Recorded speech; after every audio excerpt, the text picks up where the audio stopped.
Assalamualaikum warahmatullahi wabarakatuh. Perkenalkan, nama saya Vito Arfianur Firdaus dengan NIM 111230006 dari kelas Desain dan Komunikasi Biologi TKB.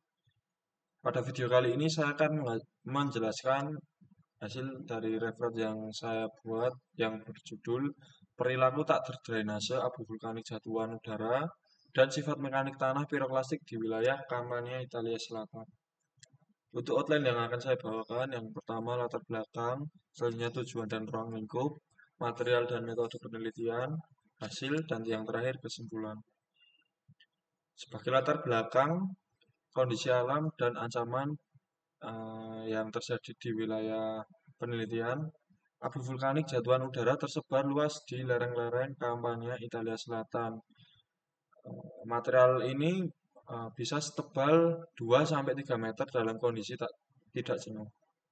Suction matrix memberikan kohesi semu yang menghasilkan lereng-lereng stabil hingga kemiringan lebih dari 50 derajat.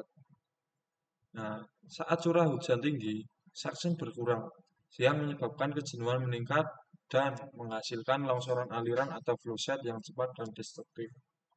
Salah satu peristiwa atau bencana besar yang pernah terjadi yaitu peristiwa Kervinara tahun 1999. Peristiwa ini terjadi pada bulan Desember tahun 1999 yang berupa peristiwa flowshed katastrofis yang menghancurkan kota Cervinara secara masif. Dari kejadian ini mendorong program penelitian laboratorium komprehensif untuk memahami mekanisme instabilitas dari kejadian tersebut. Selanjutnya untuk tujuan dan ruang lingkup.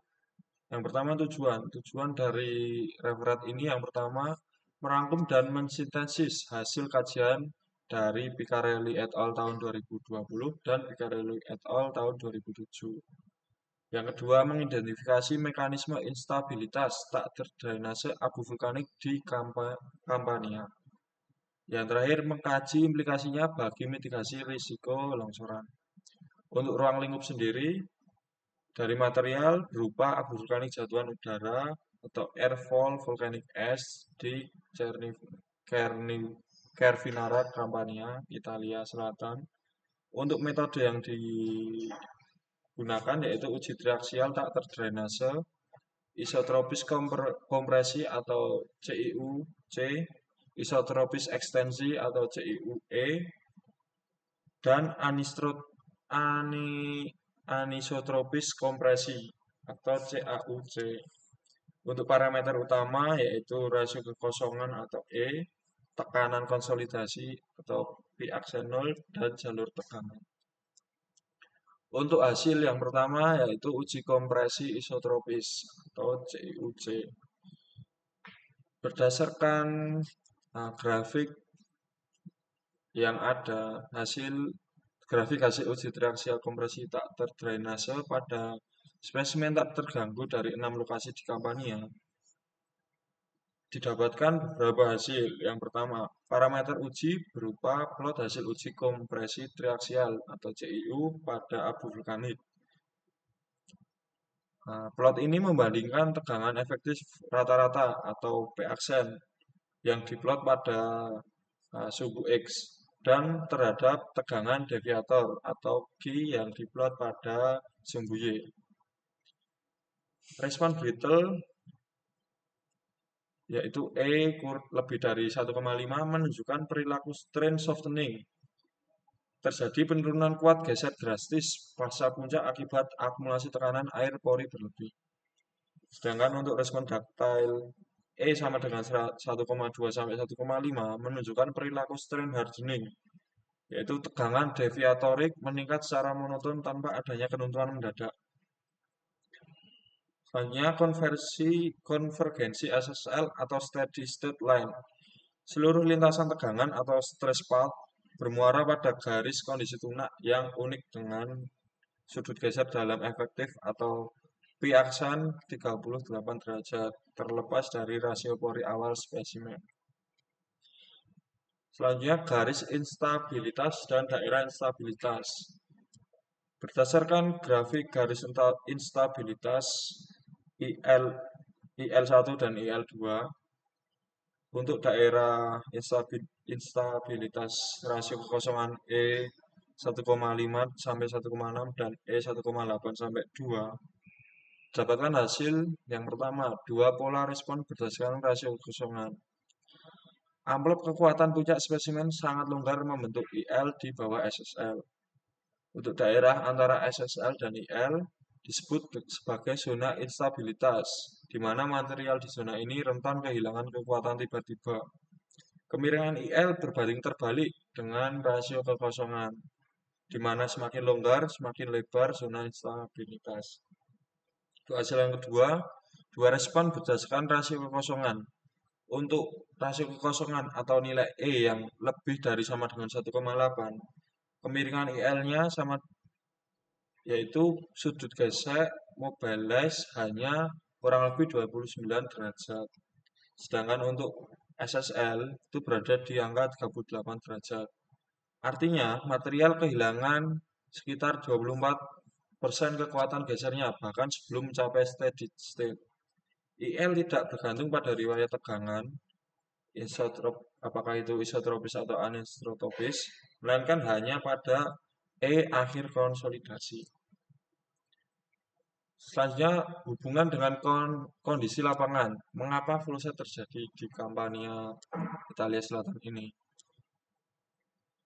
Yang pertama, berdasarkan dua pola respon berdasarkan rasio kekosongan, ambang E atau rasio kekosongan untuk respon getas pada tekanan lapangan itu untuk 30 sampai 45 kPa. Nilai E-nya 1,5 sampai 1,65. Rasio kekosongan lapangan abu vulkanik Campania berkisar dari 2,1 sampai 2,8. Selisih besar lebih dari 0,5 satuan E menandakan material selalu berada dalam kondisi sangat rentan. Yang kedua, peran permeabilitas dan porositas. Porositas lapisan abu Kervinara layer B yaitu 66 sampai 70% yang dikategorikan sangat tinggi. Permeabilitas jenuh KSAT berkisar antara 1,54 kali 10 pangkat negatif 7 sampai 5,46 kali 10 pangkat negatif 7 meter per second. Untuk permeabilitas turun tajam saat suction meningkat, yang terjadi saat hujan deras, di mana terjadi infiltrasi cepat, yang menyebabkan kejenuhan cepat tercapai. Untuk peran permeabilitas dan porositas, yang pertama, hujan intensitas tinggi menyebabkan infiltrasi, yang menyebabkan suction berkurang dan kejenuhan meningkat. Tekanan pori yang naik membuat material memasuki zona instabilitas sehingga kehilangan kekuatan mendadak. Massa tanah longgar dengan E yang sangat lebih besar dari 1,65 menandakan tidak ada kemampuan drain yang cukup untuk mencegah kolaps. Kesimpulan yang dapat diambil dari referat ini, yang pertama, rasio kekosongan alami abu vulkanik Campania itu berkisar 2,1 sampai 2,8, jauh melampaui ambang respon getas, di mana E sama dengan 1,55 sampai 1,65. Hal ini menandakan abu abu vulkanik ini rentan ekstrim terhadap likuifaksi statis dan fluset katastrofis. Yang kedua, garis steady state atau SSL bersifat unik, di mana nilai M sekitar 1,65 dan mu aksen sebesar 38 derajat. Nilai ini berlaku untuk semua jenis uji, riwayat tegangan, dan kondisi awal spesimen. Selanjutnya, daerah instabilitas melebar seiring meningkatnya E. Semakin tinggi E, semakin rentan material terhadap kehilangan kekuatan yang mendadak. Selanjutnya, kekuatan geser tak terdrainase pada ekstensi lebih rendah signifikan. Hal ini diakibatkan karena hal ini mengharuskan analisis kestabilan mempertimbangkan kondisi ekstensi.